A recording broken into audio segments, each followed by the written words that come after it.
Hello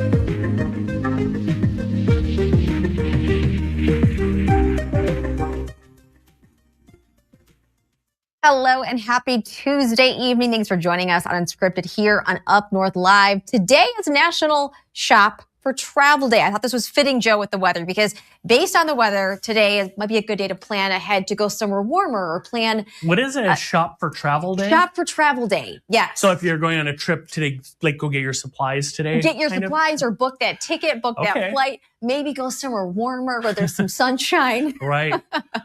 Yeah, sounds nice, doesn't it? It does, because I don't think we'll be seeing much of that for a while. Yeah, not really. In fact, we had 30s and 40s today with, well, it rained in a lot of spots today. But by the time we wake up tomorrow morning, many areas, Melissa, are going to be in the teens tomorrow morning. And you can see behind me here in the 30s and 40s. But yeah, pretty big drop in temperature on the way in. And of course, with that, we'll get some snow. So we'll talk about that and look at what to expect all the way through the weekend a little later. All right, thanks, Joe. Plans to expand Boyne Mountain Resort sparking controversy in Charlevoix County. Now, glamping-style cabins have been approved near a hydroelectric dam in Boyne Valley Township.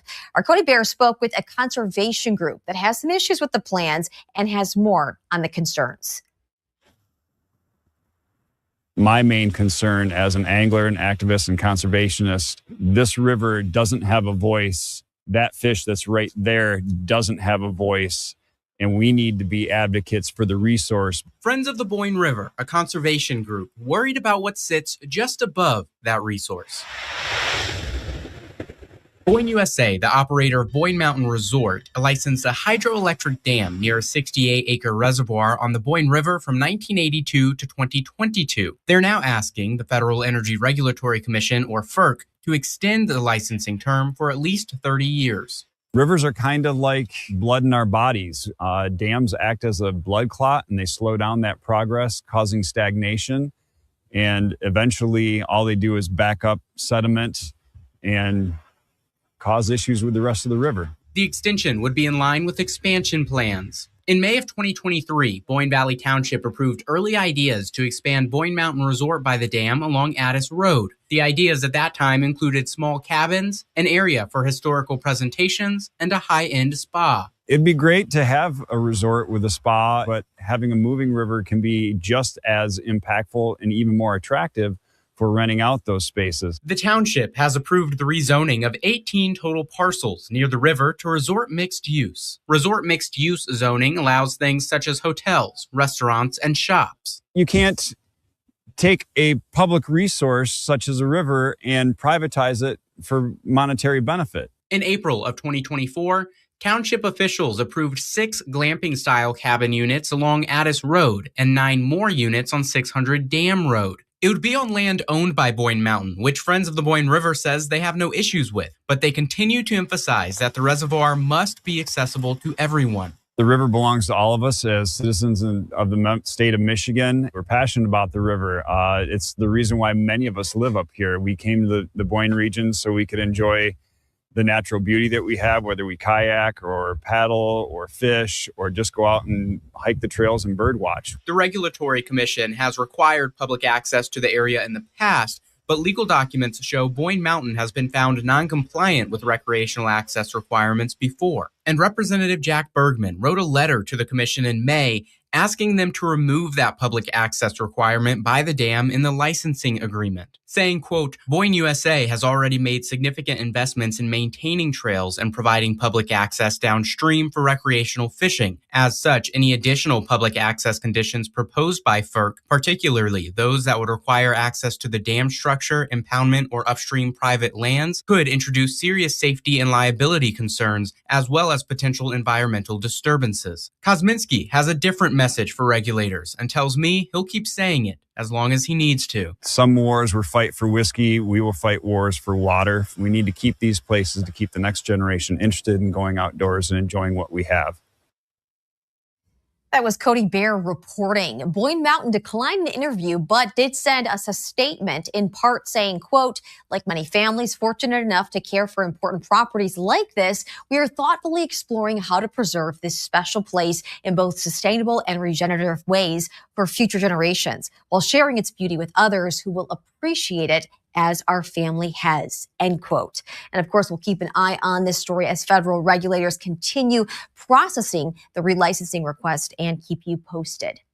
Michigan in the national spotlight tonight with a high-profile visit from President Trump. The president had a lot to say about the economy, overall saying that his first year has seen the most growth ever. UpNorthLive's Remington Hernandez was at the Motor City Casino Hotel today when the president addressed the Detroit Economic Club.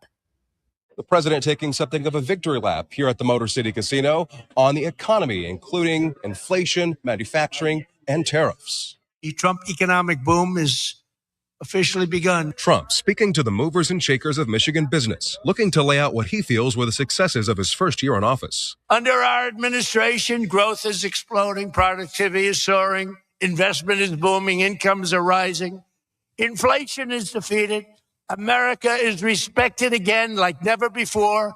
The president spoke after the Bureau of Labor Statistics showed that inflation increased by 2.7% for the year, contending he defeated inflation. And GDP is smashing expectations with the fastest growth for this country in many years. Trump continues to sing praises for his signature economic policy, tariffs. It's tariffs that are making money for Michigan, and the entire country is stronger and safer and richer than ever before. Trump adds that auto investment increased under his watch. Just as I promised you that I've imposed a 25% tariff on all foreign automobiles, I'm standing up for the American auto worker like no president has ever stood up before. And Trump further closed his remarks by looking back at Michigan's economic forefathers.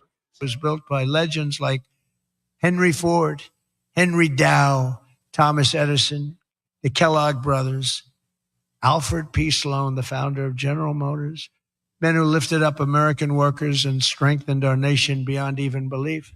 And we're doing the same exact thing right now. Before the president even took the stage, congressional Democrats issued a statement criticizing his record on tariffs, which they say have cost Michiganders jobs.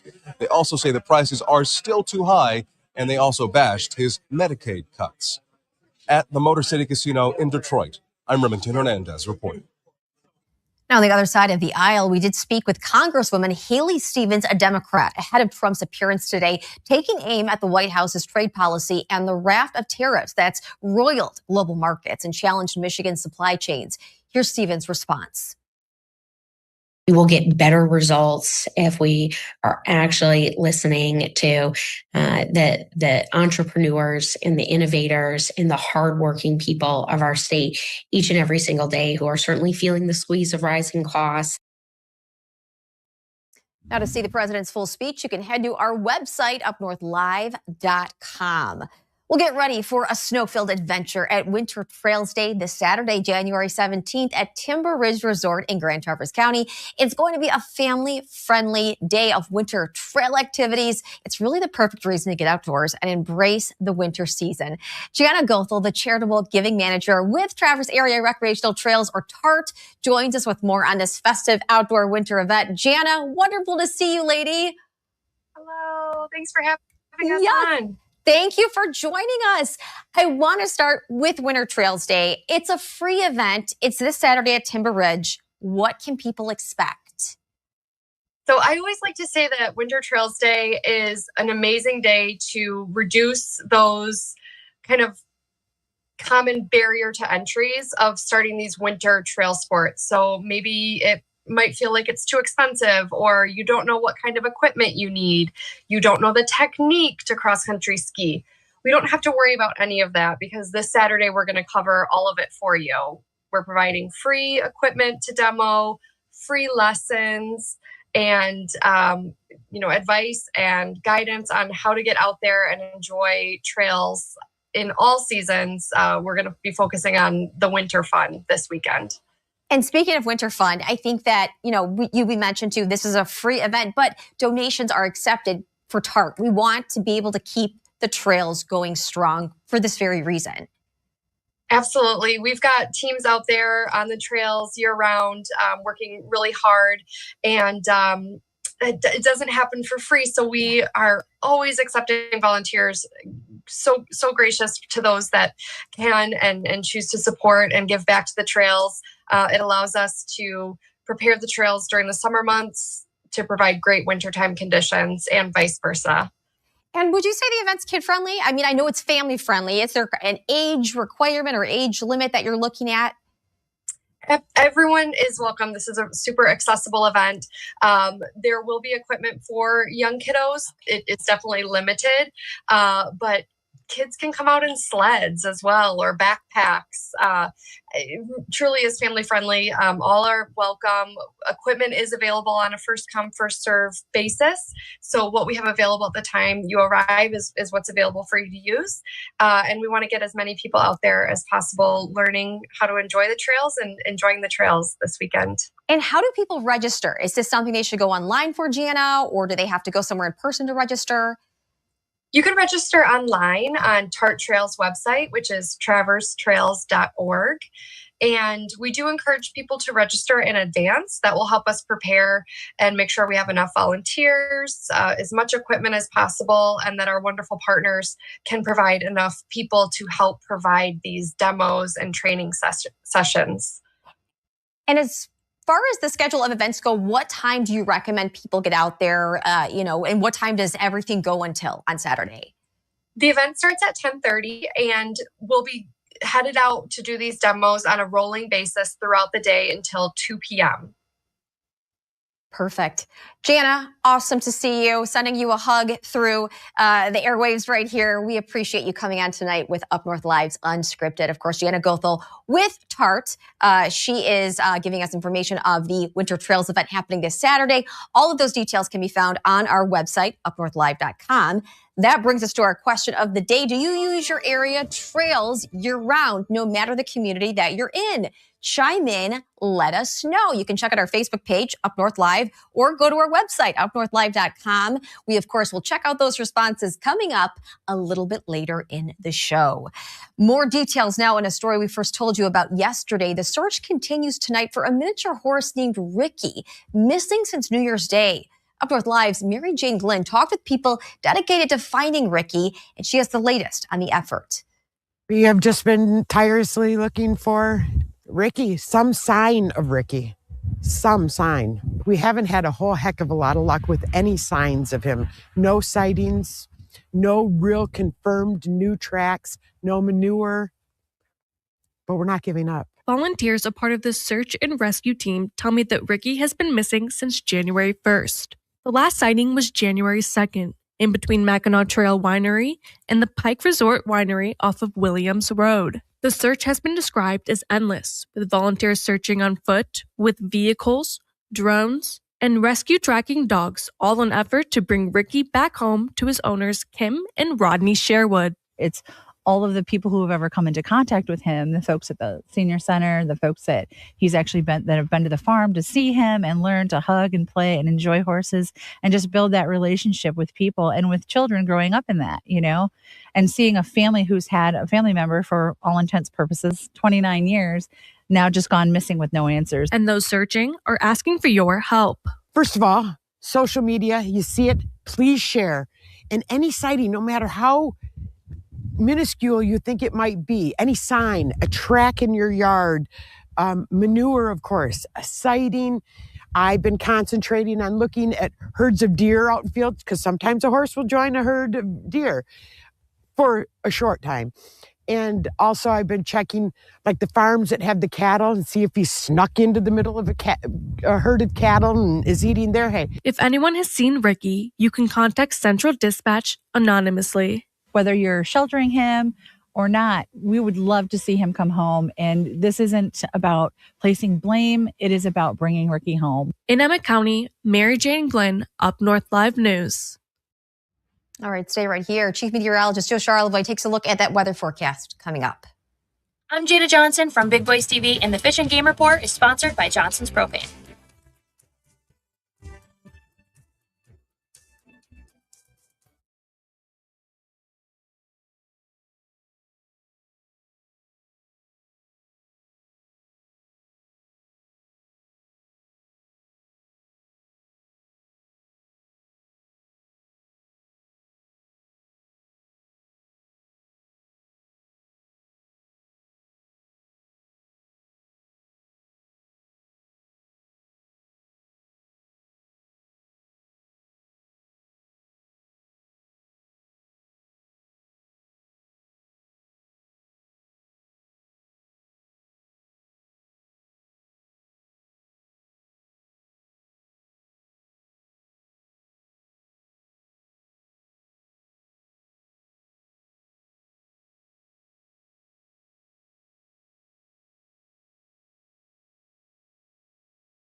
Welcome back to Unscripted here on Up North Live. Taking a look at your weather forecast, Chief Meteorologist Joe Charlevoix joins us now. Joe, cooler temperatures moving into northern Michigan. Yeah, in just a few hours' time, too. I think until midnight, it's kind of holding the 30s, but then after that, they're going to really plunge, Melissa. Yeah. And you can tell they're looking at Petoskey that the roads are wet. So with that being the case, as we drop into the teens and 20s tonight, we could see some icy roadways, too.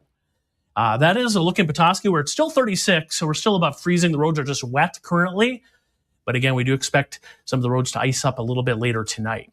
Winter weather advisories for all the purple shaded counties, Luce County in the UP, and then areas around and south and west of Traverse City, including Manistee, Frankfort, Ludington, kind of stacked up there later tonight through to Wednesday. Some blowing snow and slick road conditions expected in these spots. Now, today we had, again, 30s and 40s, so we had both rain and snow as low pressure has passed through here. And you can see where that is right now. Northeast of Sault Ste. Marie is our low. That'll move away. And then if you look behind the low, there's a secondary front on the north side of Lake Superior. That's the leading edge of the really cold air. And you can see it. It's way up there still. It's 4 at Pickle Lake. You have to get pretty far north of Lake Superior, but that is racing our way on a pretty brisk north wind, and that'll get here later tonight. So there's right now. There's around the late news, still in the 30s for most spots. And then watch from 11 at night tonight through morning. And you can see the drop. So we go back down into the teens by tomorrow morning or low 20s. We'll stay there tomorrow afternoon and pretty much repeat that on Thursday with, again, highs generally in the teens or low 20s Thursday afternoon too. So rain showers still, because again, keep in mind before midnight, still 30s for a lot of spots. And then the switch over to snow will be complete by morning. Snow showers tomorrow morning into the afternoon. And then remember those counties under winter weather advisories? Lake effect snow will kick in, and with an almost straight north wind, that favors areas from the Grand Traverse Bay region right along Lake Michigan because of the wind direction. Also Luce County. So that's where some pockets of heavier snow will fall Wednesday night, early Thursday, before that kind of falls apart Thursday afternoon. So tonight through tomorrow, we're looking at an inch or two for most of northern Michigan, but then the lake effect snow will kick in tomorrow night into part of Thursday. And you see that right there. Parts of Manistee, Benzie, Mason counties, maybe up to 10 inches or more in a couple very, very localized spots. But if you're in Petoskey, you're only looking at about an inch, same at Sheboygan. And then north of Newberry, they're around Tequamanon Falls, 5-6 inches possible there. Here's a look at the wind out of the north. Winds will gust up to 40 miles per hour. That's the other thing tomorrow. It's going to be a very windy day. So we'll see some blowing snow. It's just going to feel colder than it actually is with that gusty wind through tomorrow. Then we head into Friday. Another area of low pressure comes in. And then behind that, some snow showers for the weekend. There's Saturday. And a really cold spell early next week. We may see high temperatures next week in the single digits. And teens below 0 to maybe 20 below at night in some spots, with lake effect snow Monday, some of that lingering into Tuesday. So after today, winter making a big return here. Big drop in temperature tonight, rain turning to snow. Roads could be icy. And then tomorrow, we're looking at mainly morning snow showers for the UP. Paradise, Whitefish Point 14. 20 downtown Gaylord tomorrow, snow showers, Sheboygan 21. With that gusty wind, so there will be some blowing snow on the roadways tomorrow. Charlevoix, your high 22, and at Houghton Lake 24, snow showers. And there's the look ahead. So Thursday, a little break in the weather. Snow returns on Friday, and then, some cold weather as we head into early next week, Melissa. Yeah, some single digits there. All right, thanks, Joe. Coming up, Harrison Beebe has your sports report after the break.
Welcome back to Unscripted. Sports director Harrison Beebe is back out on the road shooting basketball tonight, but he does bring us a preview of a couple of national games in the NHL and the NCAA in this special sports segment.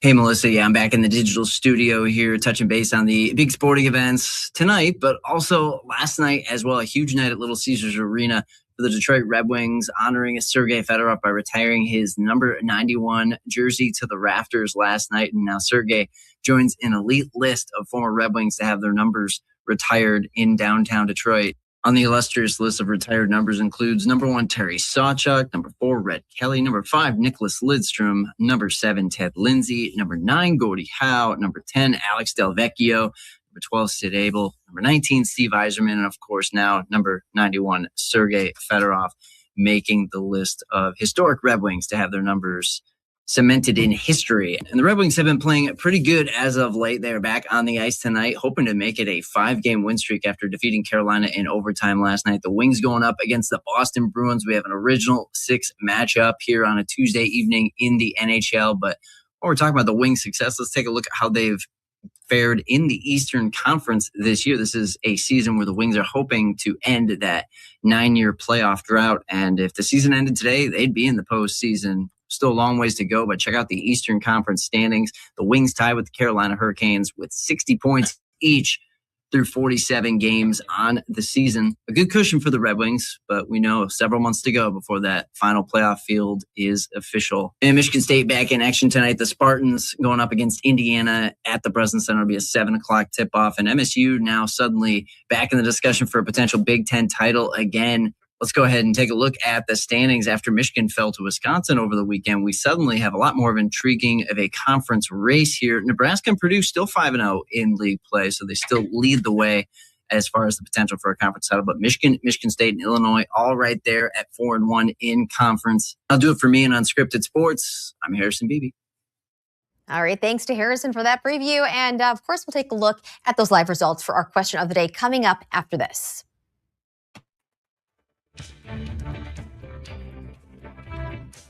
Salon services are furnished by Epiphany Advanced Academy in East Acme.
Welcome back to Unscripted. Our question of the day, do you use your community trail system year-round? We have one comment from Rhonda. She says, absolutely 100%. Looking at our polls, 66% say no, yes, to 34%. You can still comment. Go to our Facebook page or our website, UpNorthLive.com. And thanks for joining us for Unscripted this Tuesday evening. We hope to see you back here for Up North Live News at 11. Have a fabulous evening.